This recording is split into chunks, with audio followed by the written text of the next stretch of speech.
So hello everyone, তোমালোক সকলোকে helping agro আসামৰ অন্য এটি নতুন ভিডিঅ'লৈ পুনৰ স্বাগতম জনালোঁ।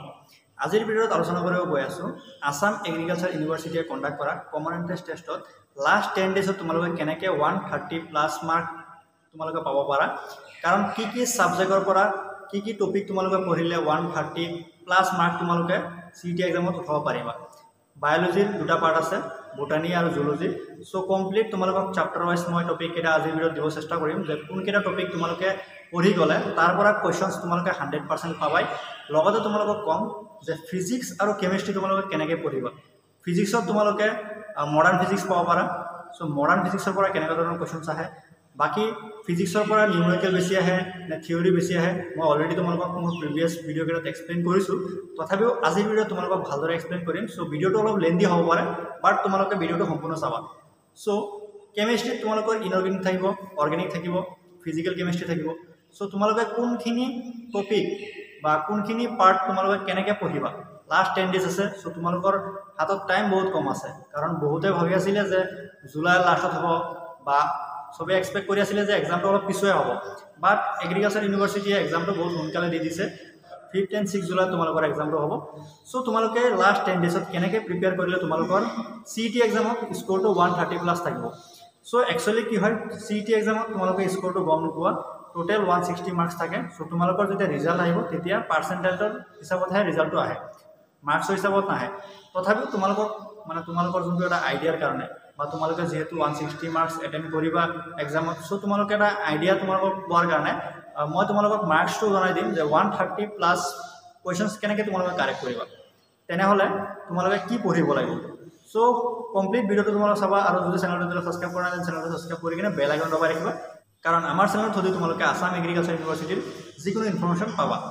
সো প্ৰথমতে তোমালোকক জনাব বিচাৰিম যে বায়োলজি তোমালোকে কেনেকৈ পঢ়িবা লাষ্ট 10 ডেজত, যাতে তোমালোকে বায়োলজিত টোটেল 80 কুৱেশ্যনছৰ পৰা তোমালোকে 70+ কুৱেশ্যনছ তোমালোকে কাৰেক্ট কৰিব পাৰা। সো প্ৰথমতে তোমালোকক মই জনাম যে ক্লাছ 12 বায়োলজি। সো ক্লাছ 12 বায়োলজিৰ মোষ্ট ইম্পৰ্টেণ্ট চেপ্টাৰ এটা আছে, সেইটো হ'ল sexual reproduction in flowering plants. So sexual reproduction in flowering প্লাণ্টছত তোমালোকে যোনটো পলেন গ্ৰেইনৰ ওপৰত কিছুমান কুৱেশ্যনছ তোমালোকে পাবা, যে pollen গ্ৰেইনৰ outer layer, intine layer, মানে যোনটো আউটাৰ লেয়াৰ সেইটো হ'ল এক্সাইন আৰু ইনাৰ লেয়াৰটো হ'ল ইনটাইন। সো নেক্সট আছে তোমালোকৰ ডাবল ফাৰ্টিলাইজেশ্যনছ আছে। সো তোমালোকে এইখিনি বস্তু তোমালোকে পলেন গ্ৰেইনৰ চাবা, আৰু নেক্সট তোমালোকে পাবা যে কেনেকৈ পলিনেশ্যন হয়, পলিনেশ্যনৰ এক্সাম্পল কেইটা, সেইটো ছেক্সুৱেল ৰিপ্ৰডাকশ্যন ইন ফ্লাৱাৰিং প্লাণ্টছত তোমালোকে এইখিনি বস্তু চাবা। So sexual reproduction in flowering প্লাণ্টছত হৈ গ'ল তোমালোকৰ পলেন গ্ৰেইনৰ ওপৰত কুৱেশ্যনছ। নেক্সট হৈ গ'ল তোমালোকৰ পলিনেশ্যনছ, দেন ডাবল ফাৰ্টিলাইজেশ্যনছ, তাৰ পৰা তোমালোকৰ নেক্সট লাষ্টৰ পাৰ্টৰ পৰা ফ্ৰুটছৰ পাৰ্টছৰ পৰা অলপ তোমালোকৰ কিছুমান কুৱেশ্যনছ আহিব পাৰে। লগতে তোমালোকৰ যোনটো ডায়েগ্ৰাম আছে sexual reproduction in flowering plants, এইটো চেপ্টাৰৰ পৰা তোমালোকৰ ডায়েগ্ৰামৰ ওপৰত কুৱেশ্যনছ আহিব পাৰে। সো কিছুমান ডায়েগ্ৰাম বেচিছ কুৱেশ্যনছো থাকে। সো এইটো চেপ্টাৰৰ পৰা তোমালোকৰ ডায়েগ্ৰাম বেচিছ কুৱেশ্যনছ কেইটা আহিব পাৰে। নেক্সট তোমালোকৰ আহিব হিউমেন ৰিপ্ৰডাকশ্যন। সো হিউমেন ৰিপ্ৰডাকশ্যনত ওজেনেচিছ আছে, তাৰপিছত মানে যোনটো মেইলৰ যোনটো reproductive part, female reproductive part, so তাৰ যোনটো অভাৰঅল তোমালোকৰ আইডিয়া, আৰু লগতে তোমালোকৰ মেনষ্ট্ৰুৱেশ্যন চাইকেল। সো এইখিনি বস্তু তোমালোকে মাষ্ট চাবা, ওজেনেচিছটোৰ পৰা কুৱেশ্যনছ তোমালোকে পাব পাৰা। নেক্সট তোমালোকৰ যোনটো মেনষ্ট্ৰুৱেল চাইকেলৰ পৰা কুৱেশ্যনছ তোমালোকৰ মানে 90% কমন কুৱেশ্যনছ থাকে তোমালোকৰ। নেক্সট তোমালোকে যদি তোমালোকে ৰিপ্ৰডাক্টিভ হেল্থ চোৱা চেপ্টাৰ, ৰিপ্ৰডাক্টিভ হেল্থৰ পৰা তোমালোকৰ লাষ্টৰ যোনকেইটা পাৰ্ট আছে, আমাৰ প্ৰেগনেঞ্চি কেনেকৈ আমি টাৰ্মিনেট কৰিব পাৰোঁ। সো ৰিপ্ৰডাক্টিভ হেল্থৰ পৰা কি কি কুৱেশ্যনছ আহে মই টপিক কেইটা তোমালোকৰ স্ক্ৰীনত মই দি দিছোঁ। সো এই টপিক কেইটা তোমালোকে চাই ল'বা। নেক্সট আহিব তোমালোকৰ জেনেটিক্স। সো জেনেটিক্সত প্ৰথম আহিব principle of inheritance and variations. So তাৰ যোনটো লাষ্টৰ পাৰ্ট আছে, যোনটো ডিছঅৰ্ডাৰ আছে, যেনেকৈ তোমাৰ ডাউন চিণ্ড্ৰম আছে, তাৰপিছত লাইন ফিল্টাৰ চিণ্ড্ৰম। সো এই যোনটো চিণ্ড্ৰম আছে, চিণ্ড্ৰম কেইটা তোমালোকে চাবা, কোনটো ক্ৰম'জমেল চিণ্ড্ৰম, কোনটো মেণ্ডেলিয়ান মানে ডিছঅৰ্ডাৰ। সো ডিছঅৰ্ডাৰ কেইটা তোমালোকৰ মাষ্ট মানে চাবা, এইকেইটা বহুত ইম্পৰ্টেণ্ট হয়। নেক্সট আহিব molecular basis of inheritance. So molecular basis of ইনহেৰিটেন্সত তোমালোকৰ ট্ৰান্সক্ৰিপশ্যন, ট্ৰান্সলেশ্যন এইখিনি চাবা তোমালোকে। লাষ্টত তোমাৰ DNA ফিংগাৰ প্ৰিণ্টিং চাবা, তাৰপিছত হিউমেন জিন'ম প্ৰজেক্ট, এইখিনি বস্তু তোমালোকৰ ইম্পৰ্টেণ্ট হয়।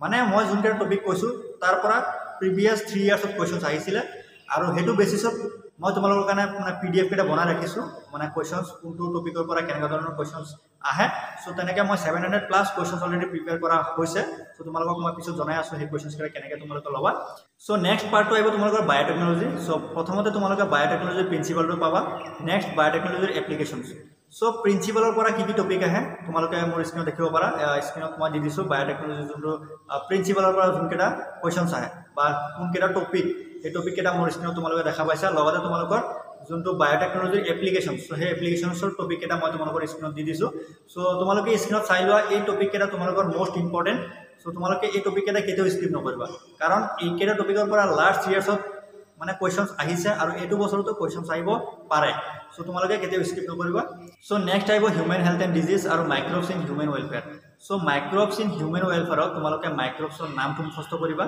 যে কোনটো মাইক্ৰবছ হয় কি বনায় next human health and disease so human health and ডিজিজত তোমালোকে ডিজিজৰ নাম কেইটা চাবা যে কোনটো ডিজিজ ক'ৰ পৰা হয় আৰু কেনেকৈ হয় ঠিক আছে মেলেৰিয়া তাৰ কজেল অৰ্গেনিজম কি সো তেনেকুৱা ধৰণৰ কুৱেশ্যনছ আহে তোমালোকৰ ইম্পৰ্টেণ্ট পাৰ্ট আৰু এটা আছে সেইটো হ'ল ইক'লজি পাৰ্ট সো ইক'লজি তোমালোকে 4টা চেপ্টাৰ পাবা সো 4টা চেপ্টাৰৰ পৰা তোমালোকে যোনটো ইক'লজিত যিমান তোমালোকৰ ডেটবিলাক আছে ইক'লজিত সো কোনটো ডেটত কি এক্ট মানে ধৰি লোৱা ফৰেষ্ট এক্ট কেতিয়া হৈছিলে সো তেনেকৈ তোমালোকৰ ডেট থাকিব সো সেই ডেট কেইটা তোমালোকৰ বহুত ইম্পৰ্টেণ্ট ইক'লজিৰ পৰা সেই ডেট কেইটা সোধে লগতে তোমালোকৰ কিছুমান সাইণ্টিষ্টৰ কণ্ট্ৰিবিউশ্যন সোধে সাইণ্টিষ্টৰ কণ্ট্ৰিবিউশ্যন মানে কি ধৰি লোৱা পপাৰ হাইপথেচিছ ঠিক আছে ট্ৰাইবেল পপাৰ হাইপথেচিছ মানে কোনটো সাইণ্টিষ্টে দিছিলে সেইটো তোমালোকৰ আহে নেক্সট আহিব তোমাৰ কমেনচেলিজিম এণ্ড এমেনচেলিজিম সো তাৰ তোমালোকে ফ্ল' চাৰ্ট এটা পাবা মানে ডায়েগ্ৰামৰ টেবুল এটা পাবা সেই টেবুলত তোমালোকৰ প্ৰিডেশ্যনছ তাৰপিছত তোমালোকৰ মানে এমেনচেলিজিম কিবা কিবি তোমালোকে পাবা প্লাছ মাইনাছ দি পেলাই কিবা টেবুল এটা দিয়া আছে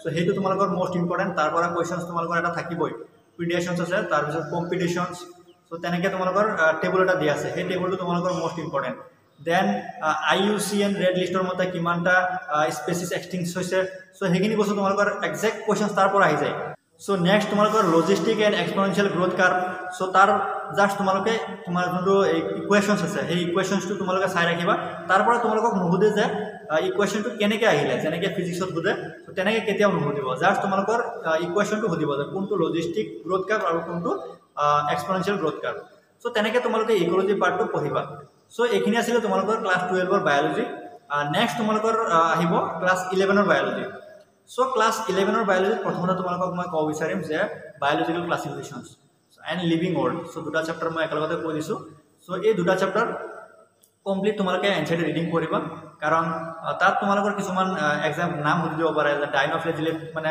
কোনটোৰ আণ্ডাৰত পৰে সো কিছুমান এনেকৈ ধৰণৰ মোৰ টপিকত মানে তোমালোকে মোৰ স্ক্ৰীনত দেখা পাইছা কিছুমান টপিক সো সেই টপিকেৰে মই লগাই দিছোঁ সেই টপিকেৰে তোমালোকে মানে মাৰ্কছ চাবাই বায়'লজিকেল ক্লাছিফিকেশ্যনৰ পৰা তাৰপিছত নেক্সট তোমালোকৰ যোনটো এনিমেল কিংডম আৰু প্লাণ্ট কিংডম এই দুটাৰ কথা মই ডিছকাছ কৰিম এনিমেল কিংডমৰ যিমান এক্সাম্পল আছে সেই এক্সাম্পলকেইটা গোটেই এক্সাম্পলকেইটা তোমালোকৰ ইম্পৰ্টেণ্ট কাৰণ এক্সাম্পল বেচিছ তোমালোকৰ কুৱেশ্যনছ আহিব এনিমেল কিংডমৰ পৰা দেন প্লাণ্ট কিংডমৰ পৰা ইমানো ইম্পৰ্টেণ্ট বুলি মই নকওঁ যেনেকৈ এনিমেল কিংডম হয় তথাপিও প্লাণ্ট কিংডমটো তোমালোকে এবাৰ ওপৰৰ পৰা চাই যাবা সো নেক্সট তোমালোকৰ যোনটো ক্লাছ 11ৰ মোষ্ট ইম্পৰ্টেণ্ট চেপ্টাৰ সেইটো cell chapter so cell the unit of life cell cycle and cell division most important so এই দুটা মানে চেপ্টাৰ তোমালোকে কেতিয়াও স্কিপ নকৰিবা লগতে বায়'মলিকুল সো 3টা চেপ্টাৰ সো এই 3টা চেপ্টাৰ মোষ্ট ইম্পৰ্টেণ্ট কনচেপ্টৰ কাৰণে cell cycle and cell division এই চেপ্টাৰটো হ'ল কনচেপচুৱেল কুৱেশ্যনছ তাৰ পৰা কনচেপচুৱেল কুৱেশ্যন বনিব সো তোমালোকে এইকেইটা ভালদৰে পঢ়িব অলপ বাকী চেপ্টাৰকেইটা তোমালোকে ওপৰৰ পৰা পঢ়িলেও চলিব কিন্তু কনচেপ্টৰ কাৰণে তোমালোকে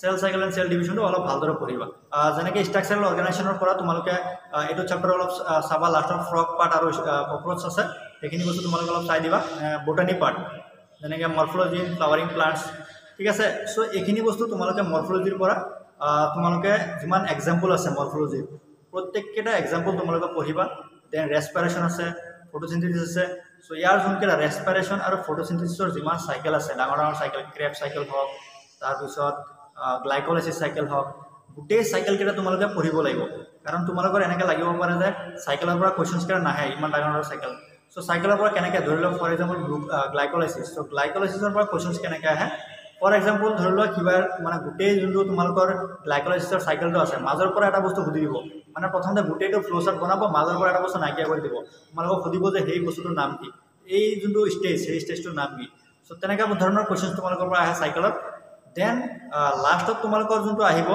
হিউমেন ফিজিঅলজি তোমালোকৰ পাব পাৰা ডাইজেশ্যন এণ্ড এবজৰ্পশ্যনছ, তাৰপিছত তোমাৰ বডি ফ্লুইডছ এণ্ড চাৰ্কুলেশ্যনছ।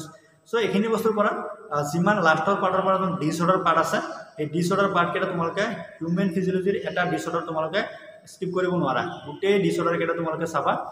তাৰপিছত মানে এটলিষ্ট তোমালোকে এনচিডিটো এবাৰ পঢ়িবা, এনচিডিটো পঢ়িলে নিজৰ এটা আইডিয়া পাই যাবা যে ক'ৰ পৰা কুৱেশ্যন আহিব পাৰে। চ' এতিয়া তোমালোকক জনাব বিচাৰিম যে তোমালোকে এতিয়া 10 দিনত কেনেকৈ তোমালোকে গোটেই এনচিডিটো পঢ়িবা। কাৰণ মই যেনেকৈ ক'লোঁ যে গোটেইকেইটা কিছুমান চেপ্টাৰৰ কিছুমান টপিক তোমালোকক ক'লোঁ যে এইকেইটা টপিক তোমালোকে পঢ়িবা। চ' গোটেইকেইটা চেপ্টাৰতো তোমালোকে একজেক্ট গম নোপোৱা যে কেনেকৈ তোমালোকৰ কোনটো টপিক ইম্পৰ্টেণ্ট। চ' তাৰ কাৰণে আমি 700+ কুৱেশ্যনছ প্ৰিপেয়াৰ কৰিছোঁ, মানে কোনকেইটা টপিকৰ পৰা মানে বেছি কুৱেশ্যনছ আহে। চ' তেনেকুৱা টপিকৰ পৰা আমি কুৱেশ্যনছকেইটা প্ৰিপেয়াৰ কৰিছোঁ। চ' তোমালোকে যেতিয়া কুৱেশ্যনছটো চাবা যে এইটো চেপ্টাৰৰ পৰা এইটো কুৱেশ্যনছ আহিছিলে বা এইটো চেপ্টাৰৰ এইটো টপিকৰ পৰা কুৱেশ্যনছকেইটা আহিছিলে। চ' তেনেকৈ তোমালোকে কুৱেশ্যনছটো চাই পেলাই তোমালোকে এনচিডিত গৈ কিনে টপিকখিনি পঢ়িব পাৰিবা। চ' তেনেকৈ ধৰণে আমি নোটছকেইটা প্ৰিপেয়াৰ কৰিছোঁ। চ' তোমালোকে যদি ভাবিছা যে লাষ্ট 10 ডেজত এনচিডি তোমালোকে ৰিডিং পঢ়ি কিনে তোমালোকে কুৱেশ্যন ছল্ভ কৰিবা, তেনেকৈ হ'লে আমাৰ কুৱেশ্যন পেপাৰটো ল'ব পাৰা। কাৰণ আমাৰ কুৱেশ্যন পেপাৰকেইটা তেনেকৈ এনালাইচিছ কৰি বনোৱা হৈছে। কাৰণ মই 3 বছৰ ধৰি তোমালোকৰ ইউটিউবত মই ভিডিঅ'কেইটা আপলোড দি আছোঁ। চ' বহুত ষ্টুডেণ্টৰ হেল্প হৈছে আৰু মোক জনাইছেও যে কুৱেশ্যনছকেইটা কমন পৰে বুলি। চ' তোমালোকে সেইকাৰণে পেপাৰটো লৈ কিনে তোমালোকে পেপাৰত চাবা প্ৰথমতে যে কোনটো টপিকৰ পৰা কুৱেশ্যনছটো লোৱা হৈছে আৰু সেই টপিকটো তোমালোকে অলপ ভালদৰে চাই যাবা। চ' তেনেকৈ গোটেই চেপ্টাৰৰ পৰা যোনটো ইম্পৰ্টেণ্ট টপিক আছে সেই টপিকৰ পৰা মই কুৱেশ্যনছটো প্ৰিপেয়াৰ কৰিছোঁ। চ' মোৰ স্ক্ৰীনত দেখা পাইছা এই কুৱেশ্যন পেপাৰৰ যোনটো প্ৰাইচ অনলি 200 ৰুপিজ। চ' অনলি 200 ৰুপিজত তোমালোকে 700+ কুৱেশ্যনছ পাবা physics, chemistry and biology. So' biology দুটা থাকে, জুলজি আৰু বটানী। চ' তেনেকৈ তোমালোকে প্ৰেক্টিছ কৰিলে তোমালোকে ইজিলি 10 ডেজত 130+ কুৱেশ্যনছ তোমালোকে কাৰেক্ট কৰিব পাৰিবা। চ' নেক্সট তোমালোকক জনাম যে ফিজিক্স কেনেকৈ তোমালোকে পঢ়িবা। ফিজিক্সত তোমালোকে যিমান নিউমেৰিকেল বেছ চেপ্টাৰকেইটা আছে তাৰ তোমালোকে নিউমেৰিকেলকেইটা লিখি ল'লা। লিখি লোৱাৰ পিছত তোমালোকে নিউমেৰিকেলটো কেনেকৈ এপ্লাই কৰে জাষ্ট তোমালোকে সেই কেনেকৈ এপ্লাই কৰে সেই বস্তুটো শিকি ৰাখিলা। ইমান কুৱেশ্যনছ প্ৰেক্টিছ কৰিব নালাগে কাৰণ বহুত টাইম কম আছে। তোমালোকে এতিয়া যদি কুৱেশ্যনছ প্ৰেক্টিছ কৰিব যোৱাৰ টাইম নহ'ব তোমালোকৰ। চ' তোমালোকে জাষ্ট ফৰ্মুলাটো মুখস্থ ৰাখিবা। দেন ফৰ্মুলাটো কেনেকৈ এপ্লাই কৰে তোমালোকে সেইখিনি বস্তু চাবা। আৰু যিমান থিয়ৰী বেছড কুৱেশ্যন আছে, চ' থিয়ৰী বেছড কুৱেশ্যনকেইটা তোমালোকে অলপ বেছি ধ্যান দিবা। মানে মেইন কনচেপচুৱেলি কুৱেশ্যনছ তোমালোকৰ সোধে। যিমান আগত পঢ়িছা ফিজিক্স সিমানখিনি তোমালোকৰ থাকক আৰু যিমান তোমালোকে মানে পাৰা ৰিভাইজ কৰা, এতিয়া ৰিভাইজ কৰি তোমালোকে ফৰ্মুলাকেইটা মুখস্থ কৰা আৰু থিয়ৰী বেছড কুৱেশ্যনকেইটা তোমালোকে প্ৰেক্টিছ কৰি গৈ থাকা।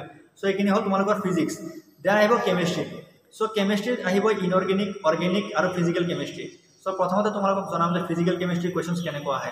চ' ফিজিকেল কেমেষ্ট্ৰি তোমালোকৰ নিউমেৰিকেল বেছ তোমালোকৰ মেক্সিমাম যদি আহে তোমালোকৰ 10টা নিউমেৰিকেল আহিব। 10টাও তোমালোকৰ নাহে, হাৰ্ডলি 10টা। যদিও মেক্সিমাম কুৱেশ্যনছ আহে নিউমেৰিকেল, দেন 10টা নিউমেৰিকেল আহিব। মেক্সিমাম তোমালোকৰ আহিব থিয়ৰী বেছড। চ' তোমালোকে যোনটো ফিজিকেল কেমেষ্ট্ৰি তোমালোকৰ চলিউশ্যন আছে, কেমেষ্ট্ৰি আছে। চ' তাৰ পৰা তোমালোকে কিছুমান ইজি যেনেকৈ ধৰি লোৱা হাফ লাইফৰ কুৱেশ্যনছ কিছুমান আছে, তাৰপিছত চলিউশ্যনৰ মলালিটি চ' সেইবোৰ বস্তু তোমালোকে অলপ চাই যাবা কেনেকৈ ওলায়। দেন ইনঅৰ্গেনিকৰ কাৰণে তোমালোকে এতিয়া যদি গোটেই এনচিডিটো পঢ়িব যোৱা তোমালোকৰ টাইম নহ'ব লাষ্ট 10 ডেজত। চ' তোমালোকে কি কৰিবা, কুৱেশ্যনছ পেপাৰখিনি ল'বা। লোৱাৰ পিছত কোনটো কুৱেশ্যনছ মানে কোনটো টপিকৰ পৰা আহিছে, ত' তোমালোকে সেই বস্তুটো তোমালোকে কুৱেশ্যনছ তেনেকৈ প্ৰেক্টিছ কৰি গৈ থাকিবা। লগতে তোমালোকে যদি এই কুৱেশ্যনছটোৰ আনচাৰ বুজি পোৱা নাই দেন তোমালোকে এনচিডিত গৈ কিনে তোমালোকে বস্তুখিনি চাই লোৱা যে ক'ৰ পৰা কুৱেশ্যনছটো আহিছে আৰু তাৰ কনচেপ্টটো এবাৰ চাই লোৱা। শ্বৰ্টকৈ তোমালোকে চাবা। ক্লাছ 12ৰ বা ক্লাছ 11ৰ যদি কিবা গাইড বুক আছে দেন গাইড বুকৰ ষ্টাৰ্টিঙত কিছুমান চামাৰি দিয়া থাকে চেপ্টাৰৰ। ফিজিক্স আৰু কেমেষ্ট্ৰিৰ কথা কৈছোঁ, বায়'লজিৰ কথা কোৱা নাই। দেন সেই চামাৰিকেইটা তোমালোকে এটলিষ্ট যদি গোটেইকেইটা চামাৰিকেইটা তোমালোকে পঢ়ি যোৱা তোমালোকৰ ফাইদা হ'ব। চামাৰিৰ পৰা তোমালোকৰ কুৱেশ্যনছ তোমালোকে পঢ়ি ল'ব পাৰিবা। কাৰণ ইমানেই ইজি কুৱেশ্যনছ তোমালোকৰ CET এক্সামত আহিব। দেন তোমালোকৰ আহিব ইনঅৰ্গেনিকৰ পিছত আহিব অৰ্গেনিক। চ' অৰ্গেনিকৰ কাৰণে তোমালোকৰ গোটেই এনচিডিটো ইম্পৰ্টেণ্ট। কাৰণ অৰ্গেনিকৰ বেছি চেপ্টাৰ নাই, যিমানকেইটা চেপ্টাৰ আছে তোমালোকে অৰ্গেনিক ফুল্লি এনচিডি ফ'ল' কৰা। লগতে তোমালোকে কুৱেশ্যনছকেইটা চোৱা যে কেনেকুৱা ধৰণৰ কুৱেশ্যনছ আহে। চ' তোমালোকে যদি ইমানখিনি প্ৰিপেয়াৰ কৰি যোৱা তোমালোকে CET এক্সামত 130+ কুৱেশ্যনছ তোমালোকৰ 100% কাৰেক্ট কৰিব পাৰিবা। আৰু তোমালোকক এটা কথা জনাই দিওঁ, CET এক্সামত নেগেটিভ মাৰ্কিং আছে তোমালোকে জানাই। এটা কুৱেশ্যনছ কাৰেক্ট কৰিলে তোমালোকে 1 মাৰ্কে পালা হয়, কিন্তু এটা কুৱেশ্যনছ ৰং কৰিলে 0.25কে নেগেটিভ হৈ আছে। চ' আল্টিমেটলি তোমালোকৰ কি হৈ আছে 1.25 তোমালোকৰ নেগেটিভ হৈ আছে। চ' সেইকাৰণে যিমান পাৰা তোমালোকে কাৰেক্ট কৰিব চেষ্টা কৰিবা। নেগেটিভ মাৰ্কিংটো তোমালোকে ডাইৰেক্টলি এভইড কৰিবা। কাৰণ কিয় কৈছোঁ, তোমালোকৰ যোনটো ৰিজাল্ট হ'ব CET এক্সামত সেইটো তোমালোকৰ ৰেংক বেচিছ বনিব।